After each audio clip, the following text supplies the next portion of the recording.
വേണ്ടിയിട്ട് ഞാനിവിടെ 200 ഗ്രാം മൈദ എടുത്തിട്ടുണ്ട്. ഉണ്ട് ഇവിടെ ഫ്ലേവറുടെ എടുത്തിട്ട് അവിടെ ഉണ്ട് 200 ഗ്രാം മൈദ എടുത്തിട്ടുണ്ട്. നമുക്ക് ആവശ്യത്തിന് ഉപ്പ് കൂടി ചേർത്ത് കൊടുക്കാം. അപ്പോൾ ഞാൻ വാങ്ങിച്ചിരിക്കുന്ന അൺസാൾട്ടഡ് ബട്ടറാണ്, അതുകൊണ്ട് ഞാൻ ഇതിലേക്ക് ചെറിയ ടീസ്പൂൺ ഉപ്പ് കൂടി ചേർത്ത് കൊടുക്കുന്നുണ്ട്. പിന്നെ നമുക്ക് വേണ്ടത് പഞ്ചസാരയാണ്, 1 ടേബിൾ സ്പൂണാണ്. ഇതിന് പകരം ഞാൻ ഇവിടെ 2 ടീസ്പൂൺ ചേർത്ത് കൊടുക്കുന്നുണ്ട്. നമുക്ക് നന്നായിട്ടൊന്ന് മിക്സ് ചെയ്യാം.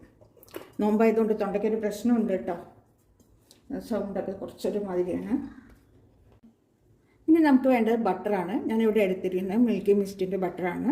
ഏത് വേണമെങ്കിലും നമുക്ക് എടുക്കാം. ഇനിയിപ്പോൾ വീട്ടിലുണ്ടാക്കിയത് എടുക്കുകയാണെന്നുണ്ടെങ്കിൽ അത്രയും നമുക്ക് ചിലവ് കുറയും കേട്ടോ. ഇതൊന്ന് 1 ടേബിൾ സ്പൂൺ ബട്ടർ ഇട്ടിട്ട് നമ്മുടെ പുട്ടൊക്കെ നനയ്ക്കില്ലേ അതുപോലെ ഒന്ന് നനച്ചെടുക്കാം.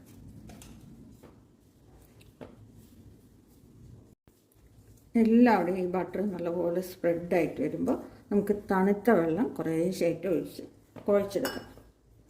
ചപ്പാത്തിക്ക് കുഴയ്ക്കുന്ന പോലെ അതേസമയം നല്ല സോഫ്റ്റായിട്ട് കുഴച്ചെടുക്കണം. വെള്ളം കൂടരുത്. വെള്ളം കൂടി നമ്മൾ പൊടിയിട്ട് വെച്ചാൽ പിന്നെ ഇതിൻ്റെ കണക്കൊക്കെ തെറ്റി വെക്കാം.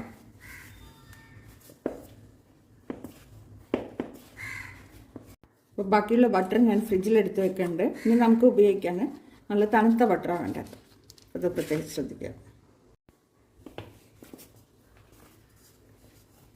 നല്ല സോഫ്റ്റായിട്ട് അതേസമയം ഒട്ടും ഇങ്ങനെ വെള്ളം അതായത് ലൂസാവാതെ വേണം കുഴച്ചെടുക്കാനായിട്ട്. ഞാൻ നന്നായിട്ട് കുഴച്ചെടുത്തിട്ടുണ്ട്. നമുക്കൊരു 20 മിനിറ്റ് സമയത്തേക്ക് മൂടി മാറ്റി വെക്കാം.